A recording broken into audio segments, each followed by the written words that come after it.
All right, I'm excited to unpack this one today. It's amazing how sometimes the smartest fixes come from tricky limitations?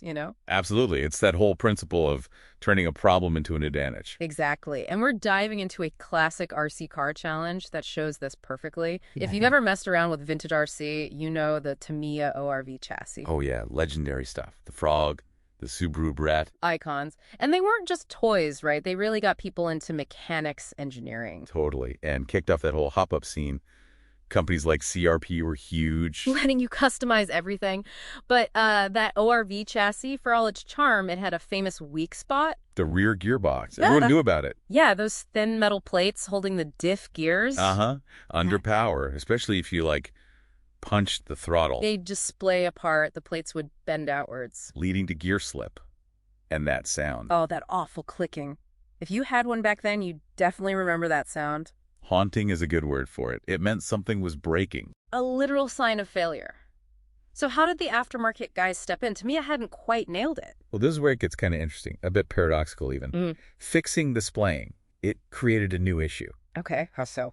So these aftermarket gearbox stabilizers came out, basically braces. Right, to clamp the gearbox together, Ah, apply inward pressure. exactly. Stop those plates flexing. Crucial for reliability, really. Makes sense. But what's the catch? The catch is, those stabilizers sit right where the old CRP rear bumpers were meant to mount.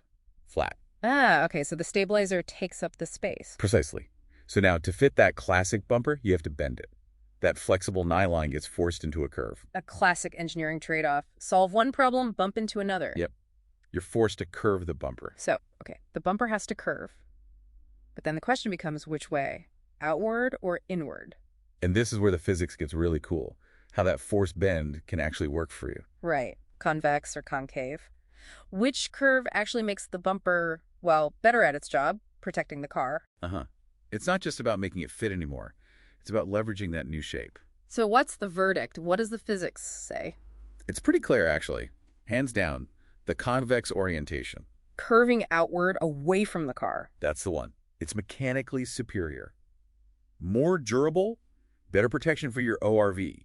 Okay, walk us through why. What's the technical reason? Well, think about it structurally.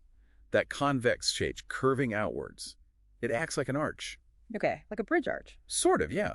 When it takes a hit, the force isn't concentrated. It gets distributed along that curve. Channeled towards the mounting points, I guess, which are stronger. Exactly. Plus, it helps deflect things. Glancing blows instead of direct smashes. Makes sense. Easier to slide off an obstacle. And here's the really clever bit. Curving it outward puts the nylon under slight tension. It's pre-stressed. Like pulling a rubber band just a little bit taut. Perfect analogy. Uh-huh. It creates this beneficial pre-tension on the impact surface. It's already ready to absorb energy. So it can soak up more impact before it actually fails or bends too far. Precisely. It significantly boosts its energy absorption capacity. Wow. So what does this all mean for you, the listener? This isn't just like a clumsy workaround. Not at all. It's actually a great example of smart engineering. Taking a constraint Yeah, that forced bend, which Yeah. started as a problem. and turning it into a real functional plus just by understanding how the material and the structure work together. You called it unequivocal earlier. Was there much argument about this back in the day? Not really. Once people applied the basic mechanics, the physics is pretty solid on arches and pretension. It just shows how even a small tweak, if you understand the why behind it. Can lead to surprising performance gains.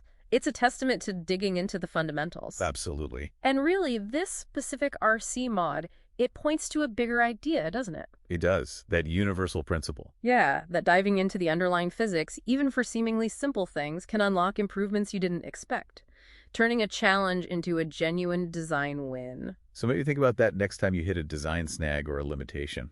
Could there be an opportunity hidden inside that problem, something to ponder?